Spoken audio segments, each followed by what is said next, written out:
దేవదేవుని ఆలయంలో పెద్ద అపచారం, సాంప్రదాయానికి ఘోరం జరపటానికి ఓ ఉన్నతాధికారి ప్రయత్నం. ఎంత బాధాకరమైనటువంటి విషయం అంటే, తరతరాలుగా వేల సంవత్సరాలుగా వెంకటేశ్వర స్వామి ఆలయంలో నిరంతరాయంగా, నిరాటంకంగా, నిరాఘాటంగా జరుగుతున్నటువంటి వేద పారాయణాన్ని ఒక అధికారి, వేదం ఏందయ్యా చదివేది, వేదం ఎవరికి అర్థమవుతుంది, మీరు వెంకటేశ్వర స్వామి పేరు చెబితే చాలు గదా, ఓం నమో వెంకటేశాయ అనండి చాలు అనని వేద పారాయణదారులతో మాట్లాడటం. కొద్దిమంది వేద పారాయణదారులు నాతో మాట్లాడుతున్నప్పుడు భయంతో వణుకుతూ సాంప్రదాయాలకు తూట్లు పొడిచేటువంటి పరిస్థితి, కొండ మీద దాపురించే స్థితికి చేరుకున్నాం సార్. వేదం ఎందుకు, వేదం చదవటం ఎందుకు అని అధికారి మాట్లాడితే నోరు మెదపలేనటువంటి స్థితిలో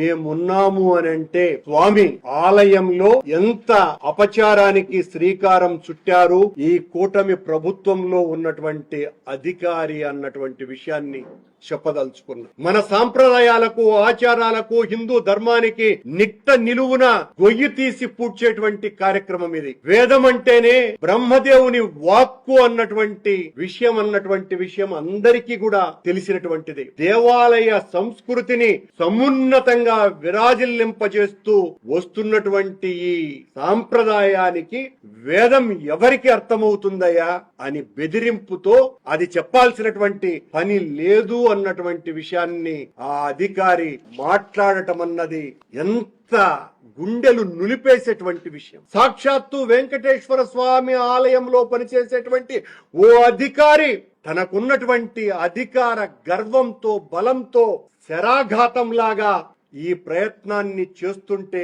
అడ్డుకోకపోతే ఏ స్థితికి దిగజారుతామో ఒక్కసారిగా, నేను దీన్ని రాజకీయం చేయటానికి కాదు, నేను ఇది సనాతన ధర్మాన్ని కాపాడాలని కంకణబద్ధులైనటువంటి హిందూ జాతికంతా కూడా తెలియపరుస్తున్నటువంటి విషయం ఇది.